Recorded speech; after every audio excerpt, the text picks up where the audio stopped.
raajicuun waxaanu maanta dhammaanteen wada joognaa marxuum maxamed xaashi dhamac gaari xabaashiisii waxaan jeclahay in aan halkan aan jaanis ka siiyo maxamed ibraahim warsame xaadraawi oo runtii shakhsiyad nolosha ay soo wada wadaageen uu ahaa maxamed xaashi dhamac geeridiisa iyo maxaad ka odhan lahayd alla naxariiste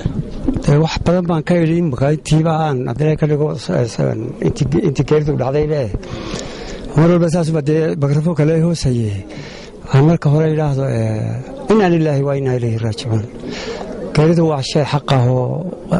waa waddo cid waliba ay marayso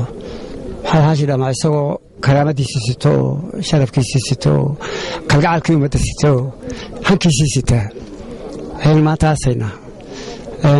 intii ilaahay ka haleelsiiyey noloshana kaalintiisii ka qaaday sharaxi maayo waa laga warhayaa aakhirana ilaahay insha allahu tacaala waxaa uga horeeya haddii ilaahay ka dhigo maalinkan inuu ilaahay ku manaysto jannadiisa kowdhe marka tusaale u ahaa maxamed xaashi dhamac haddii ilaahay ka dhigo maalinka haddii dadku baniaadamku ay maaragtay ay cashar qaadanayaan maxamed xaashi dhamac tusaale u ahaa ummadda oo haddii ilaahay ka dhigo jahada ay u socoto iyo xaqiiqooyinka hareeraha ka jira iyo kuwa u xaqalsoon haddii ilaahay ka dhigo aasan iyo mid walba uu ka hadlayay ismaad arkin oo wuxuu ninkaa haddii ilaahay ka dhigo ummadda haddii ilaahay ka dhigo bigilka baaqa horsiday marka maantana dee waataasoo waxaa ka balqaatay khalqiga isugu ilaa madaxweyne baa imanaya kowdhe marka taasi wax bilaasha laysma siiyee waxay caddaynaysaa maxamed xaashi dhamac xaqii uu lahaa in maanta la siinayo oo la caddaynayo la qirayo kaalintii maxamed xaashi dhamac ku lahaa haddii ilaahay ka dhigo nolosha qoyskii ka baxay iyo carruurtii ka tegey qoyskii uu ka baxay ummaddu ka baxay gaar ahaanna qoyskii uu ka baxay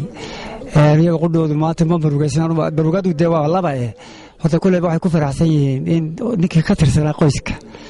inuu dee haddii ay ka dhigo maalinkan maanta ummaddii oo dhan heegan u tahay aaskiisa kowdhe marka dee tacsidana qoyska aynu u diro gaadhsiino sanadii